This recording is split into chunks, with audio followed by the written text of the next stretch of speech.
周末大家最关心的就是凤凰台风了。它目前还是中度台风，但是从卫星云图已经能够清楚的看到它的结构扎实，已经出现清晰的台风眼了。气象专家指出这凤凰台风的体型相当庞大，面积是好几个台湾，甚至整个菲律宾都覆盖在它的范围内。预计今天它就会升格为强烈台风，而且会先登陆菲律宾的吕宋岛，通过之后再北转，可能会对台湾的东部还有北部海域产生影响。凤凰台风的强度现在已经来到了中台上限，预估今天上午它会增强为强烈台风，而凤凰持续逼近台湾，气象署也预测澎湖、台南等地的暴风侵袭几率已经超过了70%，13个县市风雨威胁也因此升高。那么周一到周二，北部跟东半部受到台风的外围环流影响，降雨会增加。预计在周三前后，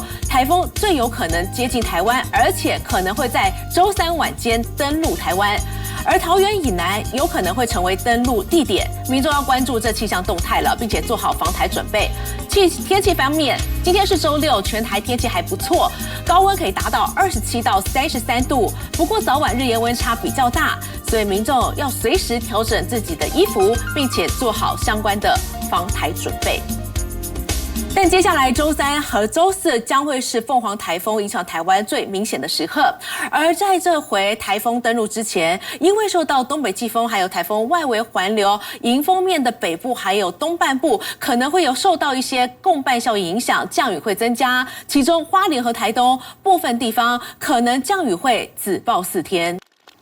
明后2天，凤凰台风的外围环流就会跟东北季风共伴，为北部和东半部带来降雨。林保署表示，根据气象署的初估，东部山区的雨量是500到800毫米，而目前的模拟呢，雨量在800毫米的时候，马太鞍堰塞湖可能会出现新的崩塌，也形成新的堰塞湖。一旦发生预估在24小时内会溃决。林保署昨天已经将新堰塞湖的模拟警戒范围交给花莲县府，由地方来预估撤离的户数。接假期周六天气相当好，各地大致是晴到多云。不过从明天开始，天气就会逐渐转变，先是受东北季风影响迎风面，而紧接着再晚一点，凤凰台风的外围环流也会逐渐抵达。比较明显的天气转变将会是落在下周一开始下周一开始，除了东北季风的影响之外，还会受到台风外围环流影响，因此也不排除会有一些台风外围环流跟东北季风所产生的共伴效应。凤凰台风已增强为中度台风，9号更可达强台等级。虽然穿越菲律宾再北转后强度会减弱，但它的外围环流相当广，中心没真的靠近前，就会先有一波雨。看起来它是个大型台风，那时候还是300公里的半径，所以它的外围会很多雨，这个水汽跟东北季风整合在一起，就共伴到宜兰花莲这一整带。凤凰台风预期会带来惊人风雨，周一到周二外围环流加东北季风，北部东半部会出现剧烈降雨，呈现紫爆状态，得防豪雨等级以上降雨。周三、周四台风更靠近或登陆，除了东半部外，中南部整个处在危险范围内，也需要警戒。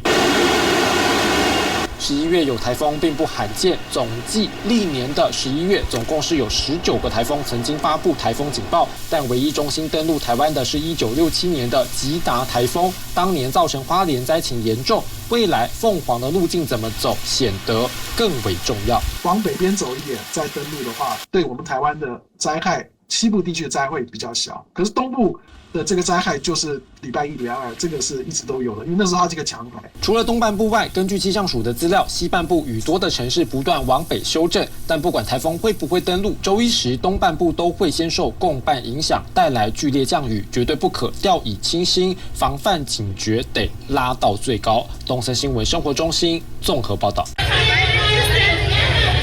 虽然天气转凉，但是周休2日搭船往小琉球的游客还是相当的多。但是跟着众多游客登岛的，还有这一箱箱赶运过来的蔬果肉类，因为台风要来了。补给班啊，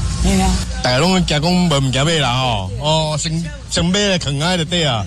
由于凤凰台风预测会大转向往台湾西部来，小琉球岛上的水上活动业者已经开始把多余游客没有用到的立桨游具陆续的收到安全地方。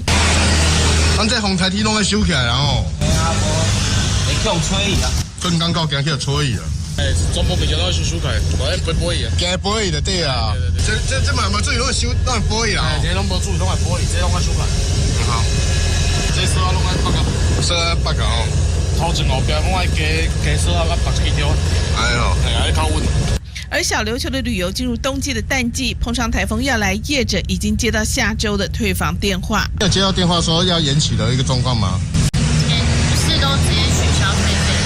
的，日期都不太会有，因为淡季了也不会有人想要再。哦，这样子哈。至于小琉球的交通船，包括了蓝白太傅和联营处，全部都是11、12两天停航，13号是海况而定，交通船停航也要去避台风。那我们在礼拜一的时候，那把我们的旅客输运完毕以后，我们的船会开到大鹏湾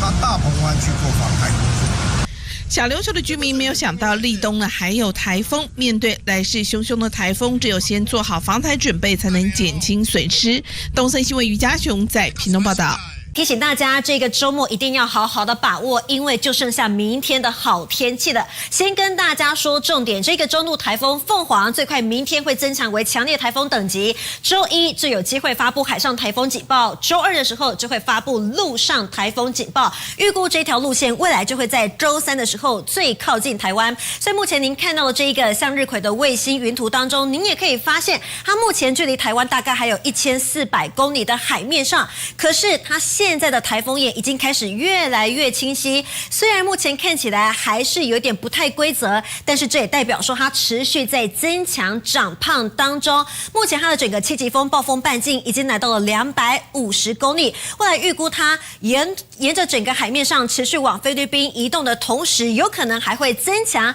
长胖，来到了320公里。所以未来看起来它的整个北侧暴风圈相对会是比较强，云层也比较扎实，台湾一定要小心。到底它未来会怎么走呢？我们透过了大范围卫星，也要带您进一步来看到，未来它的路径呢会持续的往菲律宾的方向来移动。不过目前看起来，大家会想说它的移动时间，整个影响台湾时间是不是稍微的往后延呢？其实它的速度并没有改变，主要是因为原本预期它北转的时候走的相对比较直线，但现在看起来它整个北转的移动过程当中，稍微的比较往西偏一点点，绕的圈比较大一点，所以影响台湾的时间稍微的往后延一下。如果说这样的路径不变的话，预估在周一的白天发布海上台风警报，周二就会发布陆上台风警报，周三就会是最接近台湾的时间点。可是也因为现在整个北转角度还有可能会稍微的调整，因此从原本